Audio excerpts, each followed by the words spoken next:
E falando então desse desenvolvimento do pensamento, da nossa cultura, a gente vê a relevância, como o senhor já pontuou, do estudo da história, daí a importância de um livro como esse que o John Frame traz aqui, da história da filosofia e teologia ocidental.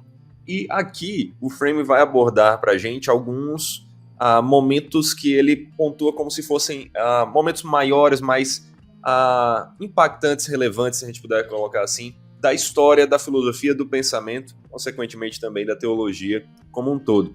E aí eu queria perguntar para o senhor, quais são esses, quais nós poderíamos dizer serem os momentos gerais de desenvolvimento do pensamento filosófico e teológico que foram mais importantes? Beleza.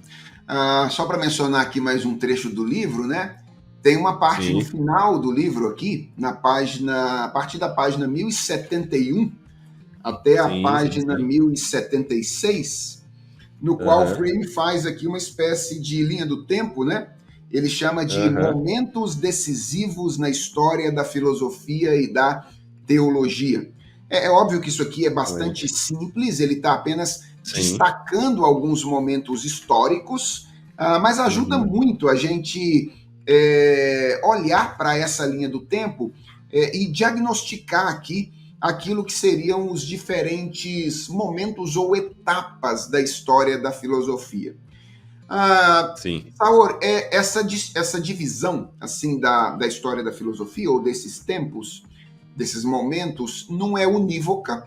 Então você vai Uhum. encontrar diferentes distinções em livros distintos de história da filosofia, mas eu acho que a mais comum é dividir em 4 grandes etapas. É a mais comum, Excelente. divisão mais comum. Então, a gente costuma falar em filosofia antiga, que é o período da filosofia grega, vai ali do sexto século antes de Cristo até o quarto século depois de Cristo, com a figura de Santo Agostinho, por exemplo. Então, todo esse período, esse longo período, é chamado de filosofia antiga.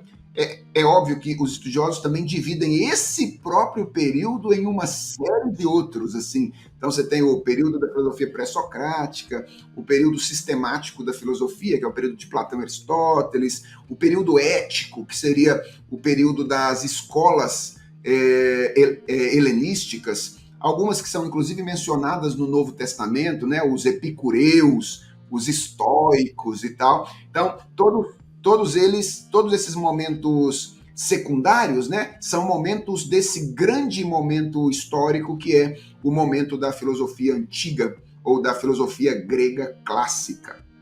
Depois, a gente tem um segundo período que seria o período da filosofia medieval, que vai desde ali de Agostinho, em muitos livros de história da filosofia, até o período do Renascimento, né, no século XIV para XV, já da nossa era, obviamente. Então, um longo período também chamado de filosofia medieval. Esse período também tem as suas diferentes distinções, né, as suas quebras. Então, há quem fale em alta Idade Média, baixa Idade Média, há quem fale em período patrístico e período escolástico. Então, o período dos pais da igreja inicialmente, depois o período dos grandes acadêmicos, né, adeptos da escolástica, que foi um movimento medieval e tal. Mas o grande período é o período da filosofia medieval. Depois a gente tem o período da filosofia moderna. Então, boa parte dos livros de filosofia incluem aí o Renascimento como um período de transição, incluindo aí a Reforma, que seria uma espécie de renascimento cristão, né? Então você tem um renascimento pagão e um renascimento cristão nesse período do século XV, do século XVI. E aí no século XVII a gente entraria naquilo que chamamos de filosofia moderna. E talvez o grande representante desse período seja o René Descartes, é o grande filósofo moderno, né, representativo deste período. E esse período vai aí basicamente até meados do século XX. As duas guerras mundiais são grandes marcos desse final do período moderno. E aí a gente teria, a partir da segunda metade do século XX, esse período no qual, de alguma forma, nós ainda estamos, que é o período da filosofia contemporânea.